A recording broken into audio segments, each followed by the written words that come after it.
نحمده ونستعينه ونستغفره ونؤمن به ونتوكل عليه ونعوذ بالله من شرور أنفسنا ومن سيئات أعمالنا من يهده الله فلا مضل له ومن يضلل فلا هادي له وأشهد أن لا إله إلا الله وأشهد أن محمدا عبده ورسوله أما بعد فإن خير الحديث كتاب الله وخير الهدي هدي محمد صلى الله عليه وسلم وشر الأمور محدثاتها وكل محدثة بدعة وكل بدعة ضلالة وكل ضلالة في النار.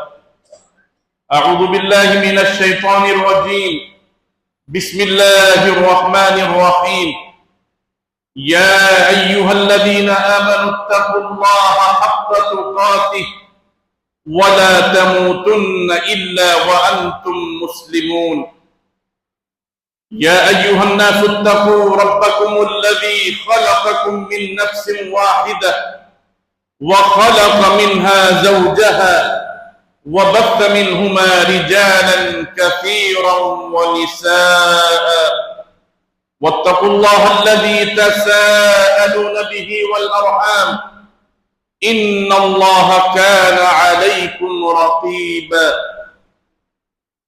يا أيها الذين آمنوا اتقوا الله وقولوا قولا سديدا يصلح لكم أعمالكم ويغفر لكم ذنوبكم ومن يطع الله ورسوله فقد فاز فوزا عظيما.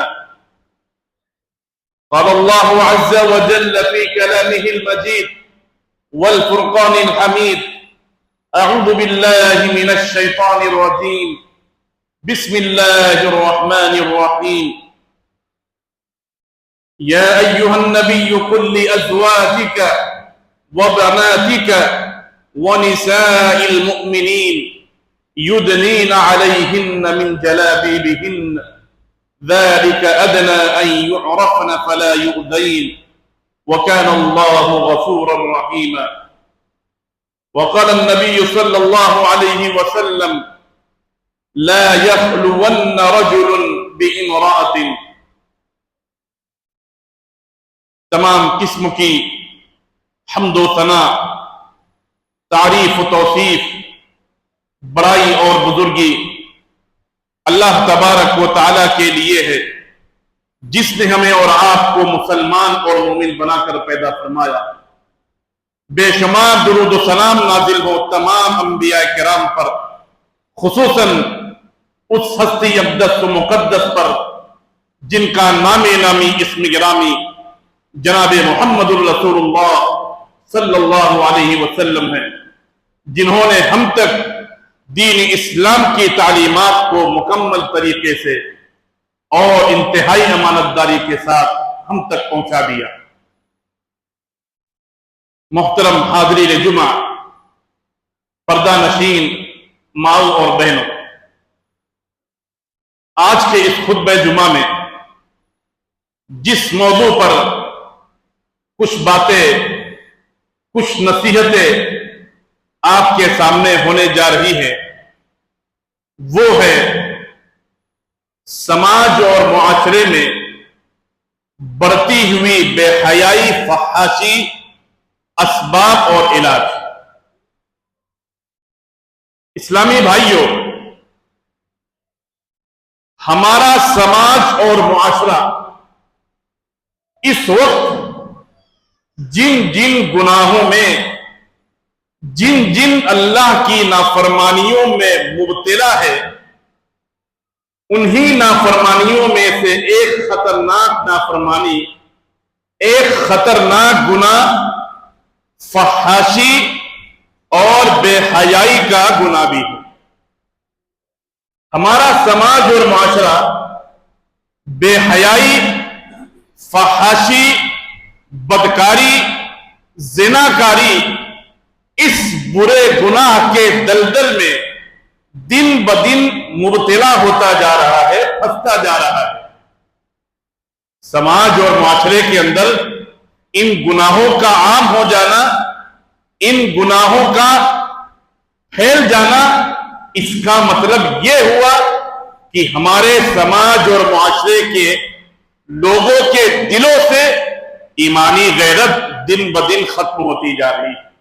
ان کا ایمان، ان کا یقین اللہ تبارک و تعالیٰ سے دھیرے دھیرے کمزور ہوتا جا رہا ہے، کیونکہ برائیاں، بے حیائیاں، گناہ اسی وقت عام ہوتے ہیں جب اللہ کا خوف، اللہ کا ڈر ہمارے دلوں سے ختم ہو چکا ہوتا ہے، اللہ پر ایمان ہمارا کمزور ہو چکا ہوتا ہے۔ اسی وقت برائیاں، بے حیائیاں پھیلنا زیادہ سے زیادہ شروع ہو جاتی ہے۔ اور شرم و حیا، ایمانی غیرت، یہ ہمارے ایمان کا حصہ ہے۔ اللہ کے رسول صلی اللہ علیہ وسلم نے فرمایا، الایمان بضع وستون شعبہ والحیاء شعبۃ من الایمان، کہ ایمان کی 60 سے اوپر شاخیں ہیں اور شرم و حیا بھی ایمان کی ایک شاخ ہے۔ پتہ یہ چلا کہ شرم و حیا یعنی نیکیوں سے محبت اور نیکیوں پر عمل، برائیوں اور گناہ سے نفرت اور اس کو چھوڑنا، یہ شرم و حیا ہے، اور یہ شرم و حیا ایمان کا زیور ہے، ایک مسلمان کا ایمان کا حصہ ہے۔ اور جب یہ شرم و حیا انسان کے دل سے رخصت ہو جاتی ہے، انسان کے دل سے شرم و حیا نکل جاتی ہے، تو وہ گناہوں میں، نافرمانیوں میں مبتلا ہو جاتا ہے۔ اللہ کے رسول صلی اللہ علیہ وسلم نے فرمایا کہ اذا لم تستحی فاصنع ما شئت، کہ جب تمہارے دلوں سے شرم و حیا رخصت ہو جائے، تمہارے دلوں سے شرم و حیا نکل جائے، تو تم جو چاہو وہ کرو۔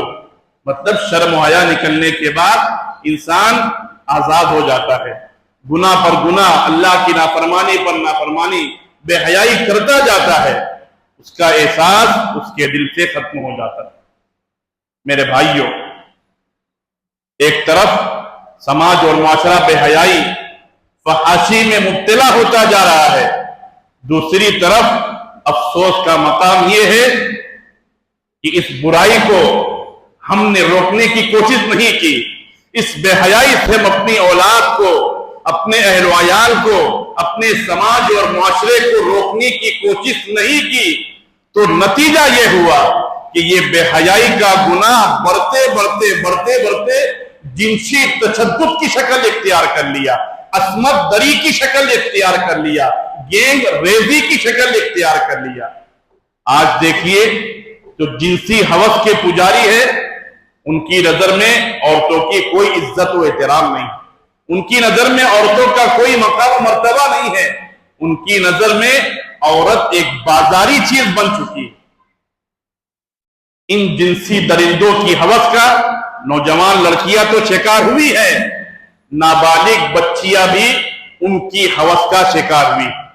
آپ نے اخبارات دیکھا ہوگا، خبروں میں سنا ہوگا کہ 8 سال کی بچی کے ساتھ گینگ ریپ ہوا، 15-16 لوگوں نے ایک چھوٹی سی معصوم بچی کے ساتھ زنا بدکاری کیا، 5 سال کی بچی کے ساتھ زنا بدکاری کیا، بڑی عمر کی نوجوان لڑکیوں کے ساتھ زنا بدکاری کی گئی، گینگ ریپ کی شکل میں، گروہ کی شکل میں۔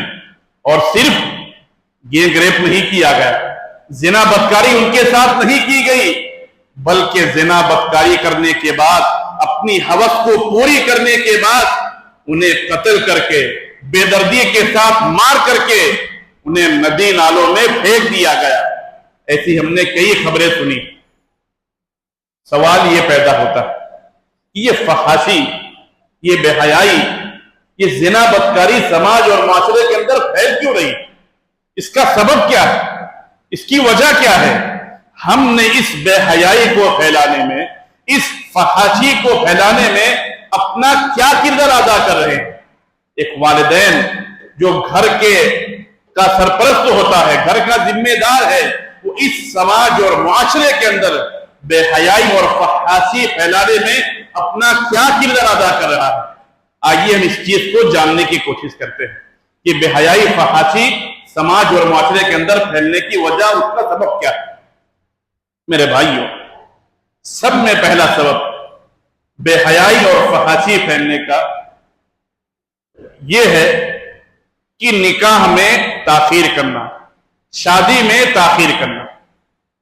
میرے بھائیوں، ہم سب کو اللہ تبارک و تعالیٰ نے پیدا کیا، دنیا کی ہر مخلوق اس کو اللہ تبارک و تعالیٰ نے پیدا کیا، اور انسانوں کو اللہ نے خوبصورت انداز میں پیدا کیا۔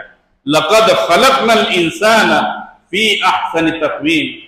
اللہ تبارک و تعالیٰ فرماتا ہے کہ ہم نے انسان کو خوبصورت انداز میں پیدا کیا۔ اس انسان کی پیدائش، اس کی تخلیق اللہ تبارک و تعالیٰ نے اس عجیب انداز میں کی ہے کہ ایک مرد عورت کی خواہش رکھتا ہے اور ایک عورت مرد کی خواہش رکھتی ہے، یعنی اللہ نے ہمارے اندر ایک دوسرے کے اندر جنسی خواہش کا جذبہ رکھا ہے۔ یہ فطری جذبہ اللہ نے رکھا ہے، تو اس فطری خواہش کی تکمیل کا، اس جنسی خواہش کی تکمیل کا جو جائز راستہ ہے، وہ حلال راستہ ہے، وہ نکاح کا راستہ ہے، شادی کا راستہ ہے۔ ان کا نکاح کر دیا جائے، ان کی شادی کر دی جائے، تو وہ اپنی جنسی خواہش کو فطری طریقے سے، جائز طریقے سے ایک میاں بیوی پورا کر سکتے ہیں۔ لیکن اگر نوجوان لڑکے اور لڑکیوں کا نکاح دیر پہ کیا گیا، نکاح کے تعلق سے ہم جلدی نہیں کیے، ان کا نکاح بالغ ہونے کے بعد جلدی کرنے کی کوشش نہیں کی، تو پھر ان کے اندر جو جنسی خواہش ہوتی ہے، جو جنسی جذبہ ہوتا ہے، وہ جائز طریقے سے ان کو راستہ ہموار نہیں ہوتا، تو وہ ناجائز راستہ اختیار کرتے ہوئے زنا بدکاری کی طرف چلے جاتے ہیں، گھروں سے بھاگ جاتے ہیں، یا پھر خودکشی کر لیتے ہیں۔ یہاں تک کہ ہماری مسلمان نوجوان لڑکیاں جن کا نکاح نہیں کیا گیا، بالغ ہو چکی ہیں، بوڑھی ہو رہی ہیں، ان کا نکاح نہیں کیا گیا، ان کی شادی نہیں کی گئی، ان کی جنسی خواہشات بھڑک رہی ہے، جوش مار رہی ہے، تو وہ دین اسلام کو خیر آباد کہہ کے مرتد ہو گئی ہے۔ ایسی کئی خبریں ہم اور آپ آئے دن سنتے رہتے ہیں کہ فلاں جگہ مسلمان لڑکی مرتد ہو گئی، فلاں جگہ مسلمان لڑکی مرتد ہو گئی، اور مرتد ہو کے دوسرے کے ساتھ شادی کر کے بھاگ گئی۔ تو یہ سبب ہے نکاح میں تاخیر کرنے۔ نکاح میں تاخیر، اس کی بہت ساری وجوہات ہیں کہ ہم کہتے ہیں کہ بچی کی عمر زیادہ نہیں ہے، بچی ابھی پڑھائی کر رہی ہے، بچہ پڑھائی کر رہا ہے، یہ ہمارے خاندان کا رشتہ ملے گا تو ہم کریں گے تو نہیں کریں گے، بچے کے حساب سے رشتہ ملے گا تو کریں گے نہیں کریں گے۔ بہت سارے ناجائز ہیلے بہانے ہیں جس کی وجہ سے ہم نکاح کرنے میں تاخیر کرتے ہیں، جس کی بنیاد پر بے حیائی اور فحاشی پھیلتی ہے۔ اسی طریقے سے فحاشی پھیلنے کی دوسری وجہ یہ ہے کہ ہم نے نکاح جیسی عظیم سنت کو مشکل بنا دیا اور زنا اور بدکاری کے راستے کو آسان بنا دیا۔ اللہ کے رسول صلی اللہ علیہ وسلم نے فرمایا، خیر النکاح ایسرہ، اس سب میں بہترین نکاح وہ ہے جو آسانی کے ساتھ کیا جائے، سادگی کے ساتھ کیا جائے، جس میں فضول خرچی نہ ہو، ریا و نمود نہ ہو، دکھلاوا نہ ہو، نمائش نہ ہو، کسی طریقے کی اللہ کی نافرمانی نہ ہو، کسی طرح کا گناہ والا معاملہ نہ ہو، انتہائی سادگی کے ساتھ مرد اور عورت کا نکاح کر دیا جائے، وہ اپنی زندگی کو اچھی طریقے سے گزارنے لگ جائے، یہی سب میں آسان نکاح ہے۔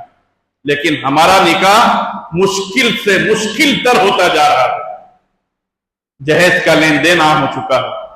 جب تک لڑکی کی جانب سے جہیز نہیں ملتا، بھاری سامان نہیں ملتا، گاڑی نہیں ملتی، کباڑ نہیں ملتا، موٹی رقم نہیں ملتی، اس وقت تک ہم رشتہ داری کو، تعلقات کو قائم نہیں کرتے، اس جگہ شادی نہیں کرتے۔ جس جگہ جہیز زیادہ ملتا ہے، پیسہ زیادہ ملتا ہے، اس جگہ ہم شادی کرتے ہیں۔ نتیجہ یہ ہو رہا ہے، جس کے پاس پیسہ ہے، جس کے پاس مال ہے، وہ جہیز لین دین کر لے رہا ہے، وہ اپنی شادی رچا لے رہا ہے، لیکن جو غریب لڑکیاں ہیں، جن کے پاس کھانے پینے کے وعدے ہیں، ان کے پاس شادی کرنے کا پیسہ دور کی بات ہے، کھانا پینا ان کے پاس برابر نہیں ہے، تو وہ کیسے نکاح کریں گے، وہ کیسے شادی کریں گے؟ نتیجہ یہ ہوتا ہے بالغ ہوتے ہیں، جنسی جذبات بھڑکتے ہیں تو پھر وہ زنا بدکاری کی طرف چلے جاتے ہیں، گھر چھوڑ کر خاندان چھوڑ کر بھاگ جاتے ہیں یا پھر مرتد ہو جاتے ہیں۔ زنا کا راستہ ہم نے آسان کیا، تو اس کے ذمہ دار ہم اور آپ ہے، گھر کا سرپرست ہے، گھر کے ماں باپ ہے، جو بالغ ہونے کے بعد اپنے بچوں اور بچیوں کا شادی نہیں کرتے۔ اس کو بے حیائی کو پھیلانے میں ہم بہت بڑا کردار ادا کر رہے ہیں، اس کے ہم گنہگار ہیں۔ یہ سب میں پہلی وجہ۔ اسی طریقے سے دوسری وجہ فحاشی پھیلنے کی، کہ ہمارے گھر کی نوجوان لڑکیاں نیم اڑیا لباس پہن کر سڑکوں پر باہر نکلے۔ آج جو لباس مارکیٹ میں چل رہا ہے، مارکیٹ میں مل رہا ہے، وہ آج بہت کم شرعی لباس کہلا سکتا ہے۔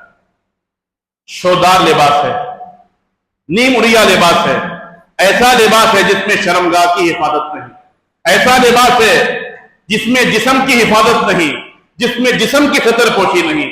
ایسا لباس مارکیٹ میں مہنگے سے مہنگا مل رہا ہے، اور ہمارا مسلم سماج اور معاشرہ بچی کا باپ شوق کے ساتھ، پورے لگن کے ساتھ خرچہ کر رہا ہے، اس بچی کی خواہش پورا کر رہا ہے۔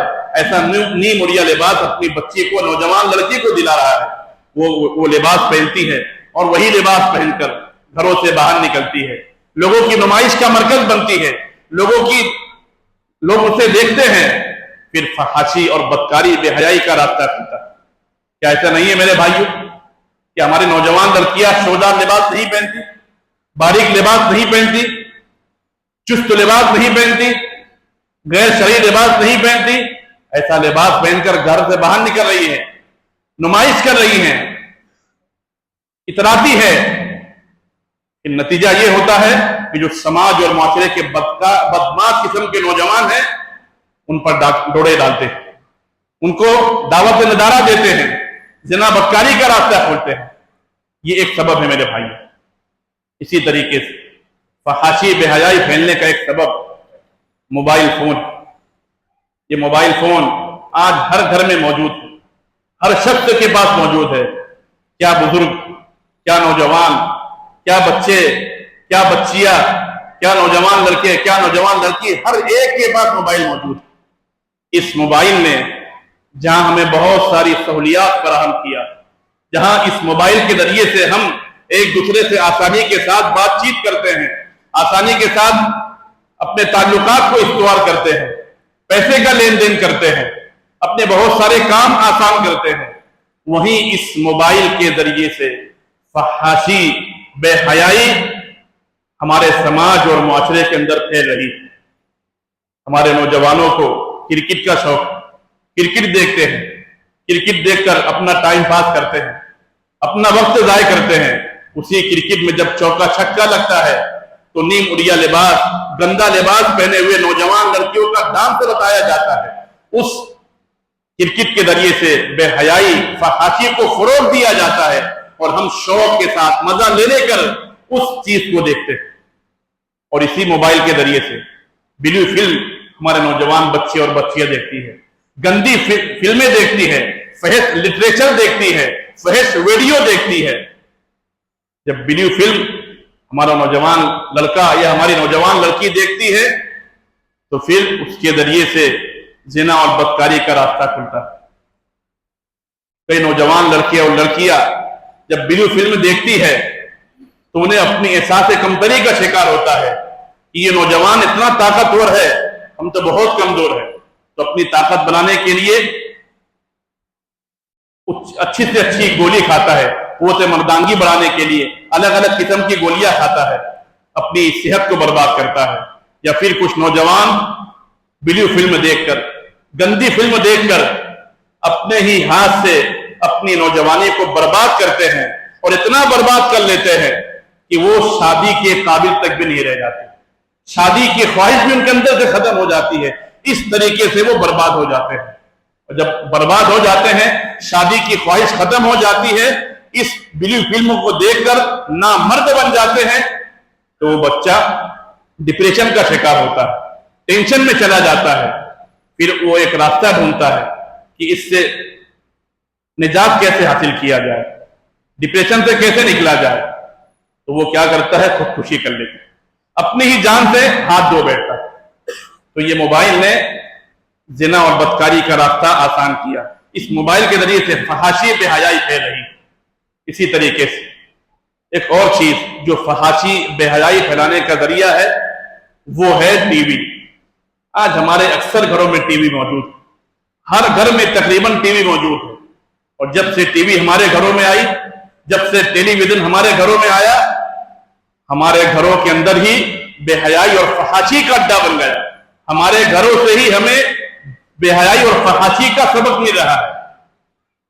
پہلے ہمارے گھروں میں جب کوئی دوسرے گھر کی لڑکی بہو بن کر آتی تھی تو اپنے سسرے کے سامنے اپنے شوہر سے بات کرنے شرماتی تھی، جبکہ میاں بیوی ہونے کے بعد شرمانے کی کوئی بات نہیں، لیکن اتنی شرم و حیا تھی کہ صاف سسرے کے سامنے اپنے شوہر سے بات کرنا شرم محسوس کرتی تھی۔ لیکن آج اسی گھر میں بے حیائی کا فحاشی کا جنازہ نکل گیا۔ ٹی وی کے سامنے بیٹھ کر سب لوگ ننگی ننگی فلمیں دیکھتے ہیں۔ کیا شوہر، کیا بیوی، کیا نوجوان لڑکی، کیا نوجوان لڑکا، پورا گھر کی سرپرست کی موجودگی میں بے حیائی اور فحاشی کا ٹی وی میں نظارہ کرتا ہے۔ وہ نماز کا طریقہ نہیں سیکھتا، روزے کا طریقہ نہیں سیکھتا، بلکہ اس ٹی وی کے ذریعے سے بے حیائی اور فحاشی سیکھتا ہے۔ اس ٹی وی کے آنے سے ہمارا بہت بڑا نقصان ہوا۔ جب سے ہم نے ہمارے گھروں میں ٹی وی لائی، فحاشی بے حیائی کو ہم اپنے گھروں سے فروغ دے رہے ہیں، یہ بہت بڑا گناہ ہے۔ جب سے ٹی وی ہمارے گھروں میں آئی، کئی لوگ مادیت پرستی کا شکار ہو گئے، انہیں بس دنیا نظر آتی، دنیا سے محبت ہو گئی۔ کئی لوگ اس ٹی وی کے ذریعے سے اپنا دین، اپنا ایمان، اپنا عقیدہ تک بھی خراب کر لیا، کیونکہ مختلف قسم کے تہذیب اور کلچر اس ٹی وی کے ذریعے سے بتائے جاتے ہیں، ہم اس کو پسند کرتے ہیں، تو اپنا دین اسلام کا کلچر طور طریقہ ہمیں ناپسند لگتا ہے، ہم دین اسلام کی طور طریقے کو چھوڑ کر غیروں کا طریقہ اپنا لیتے ہیں۔ تو بہت سارا نقصان ہم نے اس ٹی وی کے ذریعے سے حاصل کیا۔ تو میرے بھائی اور دوستو، یہ اسباب ہے جس کی بنیاد پر سماج اور معاشرے کے اندر بے حیائی اور فحاشی پھیلتی ہے۔ سوال یہ پیدا ہوتا ہے کہ اس کا علاج کیا ہے؟ فحاشی پر روک کیسے لگائی جائے؟ بے حیائی کو روکا کیسے جائے؟ اس کا سب میں پہلا ذریعہ یہ کہ نکاح کو عام کیا جائے۔ ہمارا نوجوان لڑکا یا لڑکی جب بالغ ہو جائے تو والدین کو چاہیے، ان کی ذمہ داری ہے کہ ان کا جلد سے جلد نکاح کر دیا جائے، تاکہ وہ زنا اور بدکاری سے نجات حاصل کر لے، غلط راستہ، گناہ کا راستہ نہ اختیار کر پائے۔ اللہ تبارک و تعالیٰ نے فرمایا وَأَنْكِحُوا الْأَيَامَ مِنْكُمْ وَالصَّالِحِينَ مِنْ عِبَادِكُمْ وَإِمَائِكُمْ، کہ تم میں سے جو مرد یا عورت بے نکاح کے ہے، نکاح کے بغیر زندگی گزار رہے ہیں، ان کا نکاح کرا دو، اور تم میں سے جو صالح غلام اور لونڈیا ہے ان کا بھی نکاح کرا دو۔ إِن يَكُونُوا فُقَرَاءَ يُغْنِيهِمُ اللَّهُ مِنْ فَضْلِهِ، اگر وہ فقیر ہے تو اللہ انہیں اپنے فضل سے غنی بنا دے گا۔ اس آیت کریمہ میں اللہ گھر کے ولی کو، گھر کے سرپرست کو یہ ذمہ داری، یہ حکم دیا جا رہا ہے کہ جو بے نکاح مرد اور عورت ہے، بالغ ہو چکے ہیں، غلام اور لونڈی، ان کا نکاح کرا دو، جلد سے جلد ان کی شادی کرا دو۔ اگر وہ فقیر ہے تو اللہ انہیں اپنے فضل سے مالدار بنا دے گا۔ تو اللہ کے رسول صلی اللہ علیہ وسلم کی حدیث ہے، جو شخص نیک نیتی کے ساتھ نکاح کرتا ہے، اس نیت سے نکاح کرتا ہے کہ میں اپنے آپ کو گناہوں سے بچانا چاہتا ہوں، فحاشی سے بچانا چاہتا ہوں، اس نیت کے ساتھ نکاح کرتا ہے، تو اللہ تعالیٰ ایسے بندے کی مدد کرتا ہے۔ نکاح کرانا، نکاح کر لینا، شادی کر لینا، یہ بے حیائی فحاشی سے بچنے کا سب میں بڑا ذریعہ۔ وہ اپنے دین کو، اپنے ایمان کو، اپنے اخلاق و کردار کو بچا لیتا ہے۔ اللہ کے رسول صلی اللہ علیہ وسلم نے فرمایا کہ جس بندے کو، جس لڑکے کو کہ نکاح میں کوئی نوجوان صالح لڑکی آ گئی، گویا اس بندے کو اللہ تبارک و تعالیٰ نے آدھے دین کی حفاظت فرما لی۔ جس لڑکے کی نکاح میں اللہ تبارک و تعالیٰ کوئی صالح لڑکی، نیک لڑکی دے دے، گویا اللہ تبارک و تعالیٰ نے اس کی آدھے ایمان کی حفاظت فرما لی، لہذا اسے چاہیے کہ اپنے آدھے ایمان کی حفاظت کے لیے اللہ کا تقوی اختیار کرے، اللہ کا ڈر اور خوف اپنے اندر پیدا کرے۔ پتہ یہ چلا کہ نکاح ہمارے ایمان کی حفاظت کا ذریعہ ہے، نکاح ہمارے اخلاق و کردار کی حفاظت کا ذریعہ ہے، نکاح گناہ سے بچاؤ کا ذریعہ ہے۔ ہم نکاح کو عام کریں گے تو زناکاری، بدکاری، فحاشی خود بخود دور ہوتی جائے گی۔ اور ایک حدیث کے اندر اللہ کے رسول نے فرمایا اذا اتاکم ممن ترضون دینہ وخلقہ فزوجوہ فإن لم تفعلوہ فتنة فی الارض وفساد عریض، کہ اگر تمہارے نکاح میں کوئی ایسا رشتہ آ جائے کہ جس کے دین اور اخلاق سے تم راضی ہو تو تم اس سے اس کا نکاح کرا دو، اس سے نکاح کر لو جس کے دین اور اخلاق سے تم راضی ہو۔ اگر تم ایسا نہیں کرو گے، یعنی دیندار آیا، متقی پرہیزگار لڑکے کا نکاح آیا، رشتہ آیا، لیکن تم پھر بھی نکاح نہیں کر رہے ہو، ایسے کو چھوڑ دے رہے ہو، وَإِن لَمْ تَكُنْ فِتْنَةٌ فِي الْأَرْضِ وَفَسَادٌ عَرِيضٌ، تو زمین میں فتنہ و فساد پھیلے گا۔ یعنی دیندار مرد یا عورت سے نکاح نہ کرنا یہ زمین میں فتنہ و فساد پھیلنے کا ذریعہ ہے۔